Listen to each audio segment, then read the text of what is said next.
Hello, friends, and welcome to the weekly moon update. In these videos, we talk about the moon energy and a little bit of astrology for the current week. In this week's case, we are talking about March 31st through April 6th. If you are here watching this on Sunday live when it premieres on 8:30, congratulations, we survived the first eclipse season. Did did we survive? I don't know. Let me know in the comments. Did you survive the eclipse season? I'm filming this in advance and I don't know what was entailed for everybody last week, but it was for sure intense. So if you made it through, congratulations. And I have to say, the energy of this week feels so good. So what that's telling me is that we probably went through a lot, and this is like the recovery and restorative week that we are all probably so desperate for. So I promise the energy of this week feels good. So let's jump into it.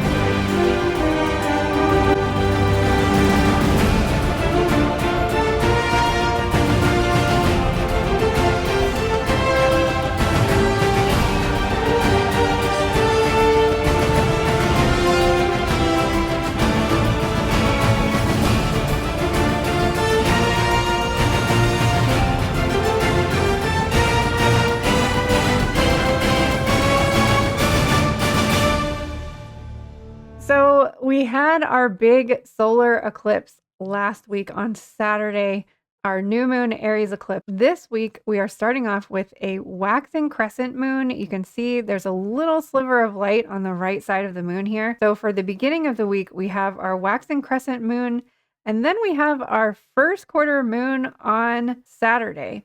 So first quarter moons are a time when I recommend you kind of finally start to get moving. But because this isn't happening until Saturday, the energy of this week is very it's almost kind of feels like a new moon week. But because we've got that first quarter Cancer, which is loving and caring and nurturing, the energy of this week feels very slow and low energy, but in a good way, in a just taking one step at a time and moving very slowly and carefully as we're recovering from the big solar eclipse on Saturday. Also, some slow moving energy happening on Monday. I do like to start off the week with an earth sign because they tend to be more productive. But Taurus energy is very slow moving. It's very Knight of Pentacles, one step at a time, slow and steady wins the race kind of energy. So we've got our waxing crescent Taurus moon here on Monday, and we'll be in that energy most of all day Monday and most of Tuesday as well.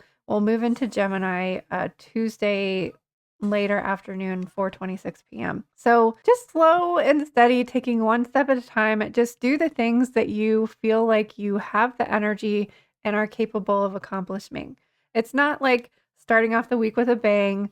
It's just like do what you can do, see what you can do, cross that off your list, and then move on to the next thing. This isn't a big start to a week and trying to do all of the things. This is slow and steady energy. When we move into Gemini energy on Tuesday afternoon, all day Wednesday, Gemini is lighter and more playful. It kind of takes things a little bit, doesn't take everything so seriously. I really do think the energy of the eclipse was really intense, and Gemini kind of just brings that breath of fresh air to lighten the mood a little bit. Gemini season is right as we're transitioning between spring and summer. So it's a mutable sign, and mutable signs are very easygoing and go with the flow.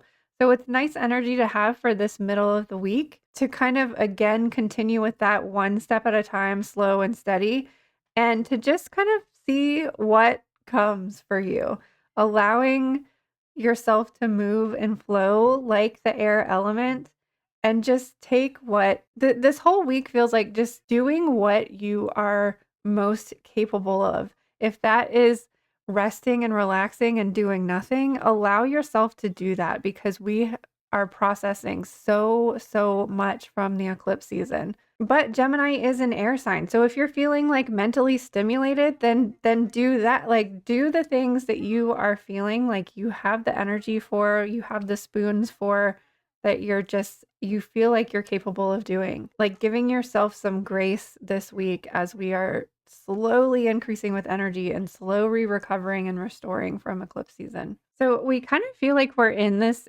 air Gemini energy for a while, because we're starting off Tuesday afternoon, all day Wednesday, and then for most of Thursday as well. And we will move into Cancer at 4:50 p.m. Thursday afternoon. So the Cancer first quarter moon is kind of like the theme for the week, but this is again happening like at the end of the week. So a very slow moving start to the week, and then a resting and recuperating kind of weekend. So technically it's our first quarter on Saturday the 5th, and we'll be in Cancer energy Thursday afternoon, all day Friday, and all day Saturday. We won't move into Leo until very early Sunday morning, like right after midnight. So this is our restorative, rest and recuperative kind of energy, but the whole week kind of feels like that. And like I said, I'm filming this before the eclipse, so I don't know what's going on. I know it's going to be big for me personally in my chart. The Virgo eclipse was as well. Like, this is just like a really big transition for so many of us. Another thing I wanted to mention about this week is on Sunday, the 30th, March 30th, Neptune transitioned from Pisces into Aries. This is a huge transition because Neptune usually stays in a sign for around 14 to 16 years. Neptune has been in Pisces since 2011. It retrograded a little bit, so since 2012, and we'll experience the same thing when Neptune retrogrades this year. It will go back into Pisces. So it's very much like that transition that we had with Pluto and Aquarius last year. It almost kind of like dips its toe into a new sign and then retrogrades back, and then dips its toe in and then retrogrades, and then will eventually make the official transition into Aries. But this is a really big transition. If you have your spring journal, there are journaling questions regarding this, and I'm asking you to reflect back on the last 12 to 14 years since 2011. Really 2012, but since 2011 is when Neptune first dipped his toe into Pisces. And we have seen this huge spiritual evolution since then. Like, divination and tarot and paganism and spirituality is very mainstream. And we saw that progression the last 12 years. And I don't know if any of you guys remember, December 12th, 2012 was a really big spiritual awakening, collective spiritual awakening as well.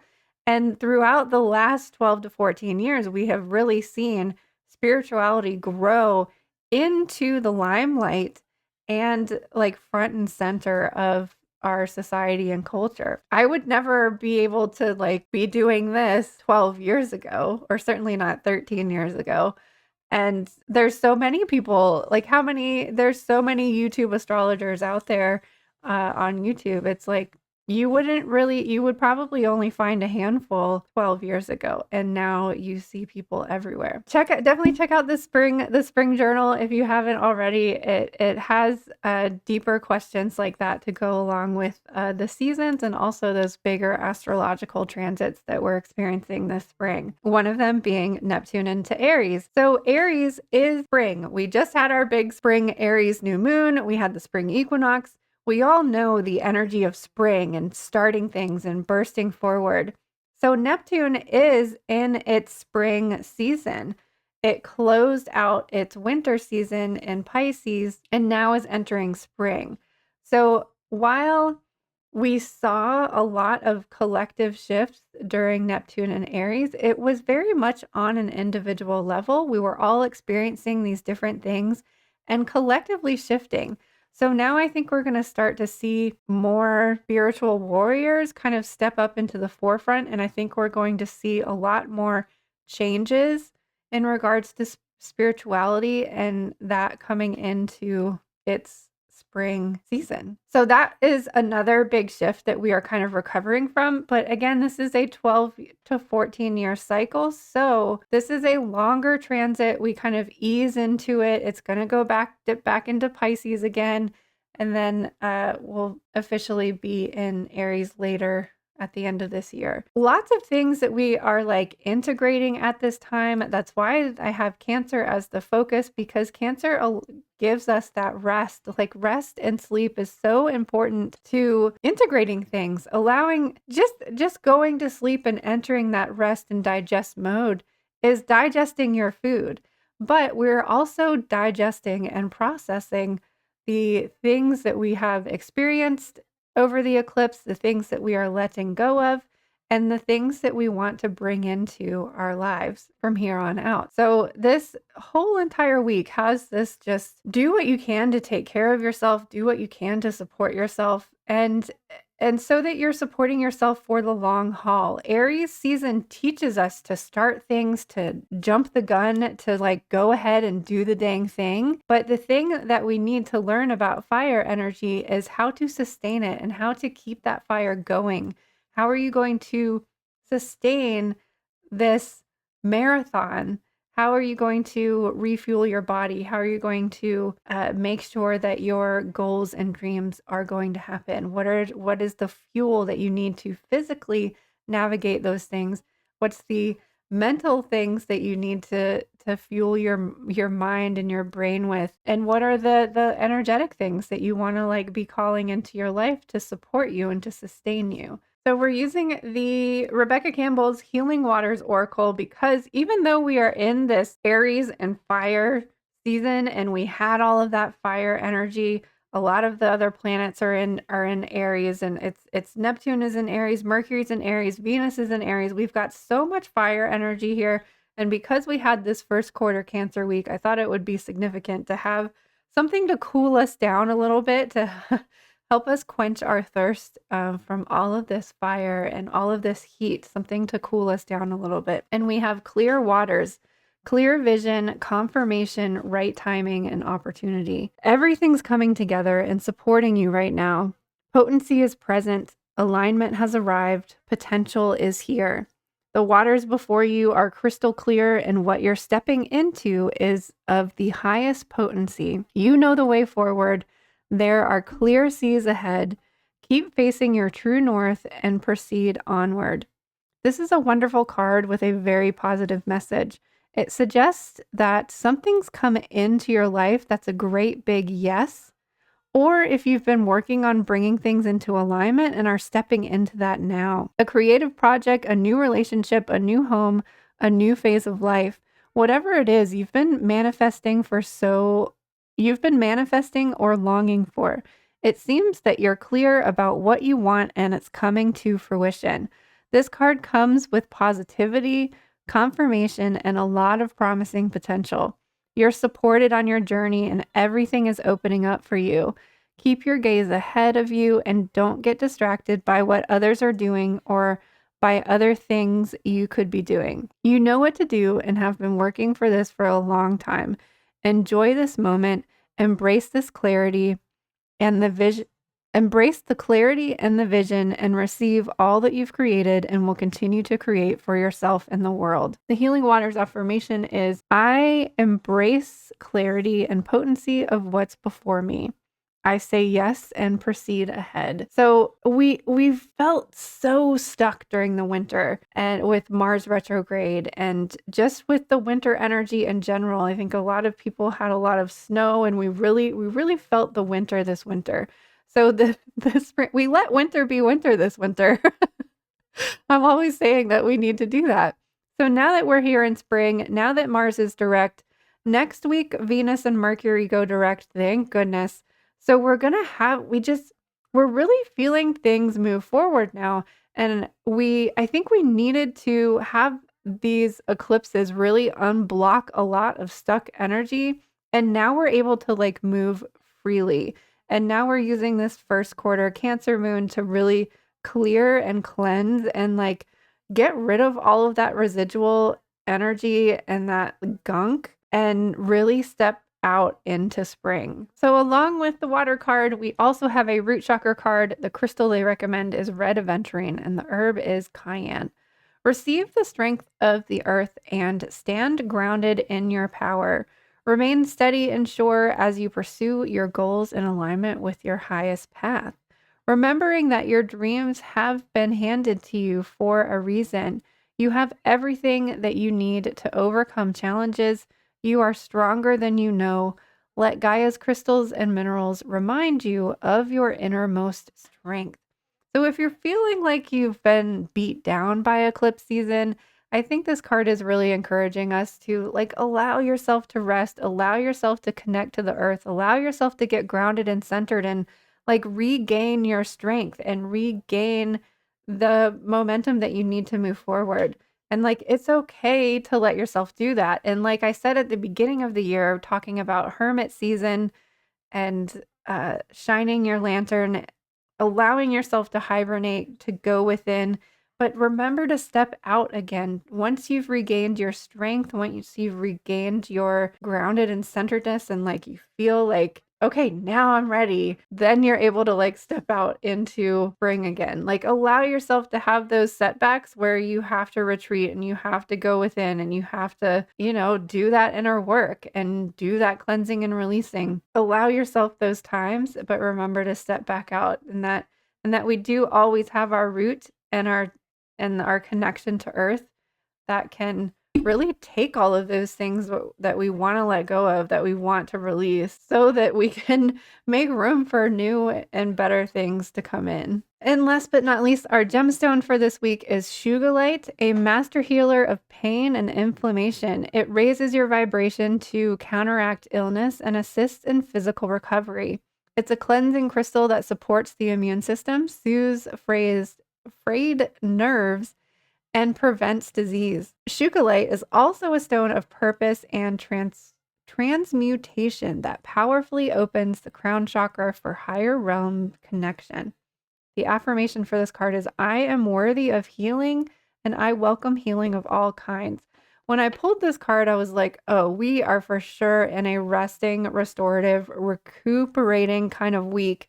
This is such a healing stone. It's often used for autoimmune diseases, which a lot of people would argue autoimmune diseases are very energetic because it's like your body is literally fighting itself and there is something out of alignment and out of balance. And Shugalite is something that can really help us restore that balance and find that balance.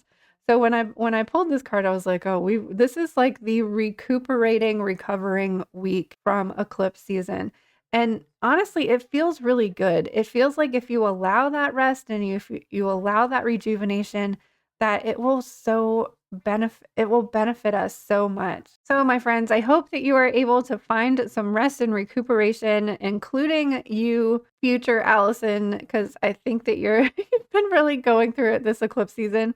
So I'm so proud of all of you for making it through. We made it through. Allow yourself the time that you need to rest and recover, and acknowledge the work that you've done. Acknowledge the things that you've overcome, the obstacles you've overcome, the blockages that you've released, the things that you're letting go of, because they feel like really, really big things. And I know it wasn't easy.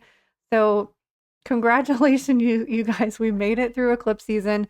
We're almost through Venus and Mercury retrograde. Acknowledge it. Acknowledge the things that we have overcome, because it has been a lot and we've all done it collectively and we've all done it individually. And I'm so very proud of you. Thank you so much for hanging out with me today and taking time out for yourself to check in with the moon and figure out your connection to it. I cannot wait to see you on the other side of the looking glass again sometime soon. Thank you so much.